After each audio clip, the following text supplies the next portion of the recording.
Côte d'Ivoire, voici de quoi est mort Ouattara aux États-Unis. Plus de détails après le générique. Avant de commencer, abonnez-vous à la chaîne et activez la cloche de notification car cela va vous permettre de ne plus manquer les prochaines vidéos. Let's go!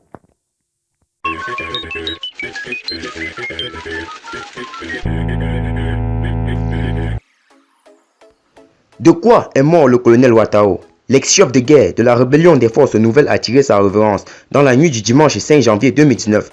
Le colonel Isiaka Ouattara est mort finalement. Les rumeurs sur son décès étaient croissantes et insistantes depuis quelques jours, mais elles étaient fausses. C'est ce dimanche à 20h40 heure de New York qu'il est décédé aux États-Unis.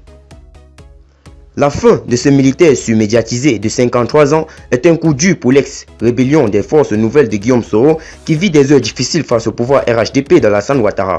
En effet, Guillaume Soro est visé par un mandat d'arrêt international et le colonel Fofi Kouakou a vu ses résidences de Corgo perquisitionnées. De quoi est mort vraiment Ouattara? À cette question, nos sources sont formelles, de dengue et de diabète. De fait, son état de santé qui s'est dégradé a contraint les autorités à l'évacuer d'abord au Maroc, puis aux États-Unis à la mi-décembre. Sarah Belé, comme ses soldats l'appelaient dans la rébellion, était au pays de Donald Trump où vivent son épouse et ses enfants. En effet, le commandant des unités placées sous le commandement du chef d'état-major, le général Lassina Doumbia, souffrait depuis plusieurs années de diabète. Ce n'était un secret pour personne dans son entourage. Cependant, il vivait avec cette maladie sans grande incidence sur sa santé physique. En effet, il était sous traitement.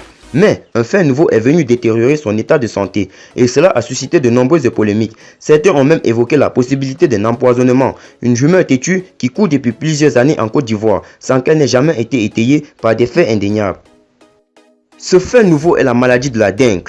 Cette épidémie avait sévi à Abidjan durant le premier semestre 2019 et dont les autorités ont annoncé la fin officielle du troisième trimestre. Il avait perdu tellement de poids qu'on se demandait si c'était la même personne. Je suis même surpris qu'il ait pu survivre près de 3 semaines après son évacuation, souligne l'un de ses proches qu'il a vu à Abidjan avant qu'il ne soit héliporté au Maroc puis aux États-Unis.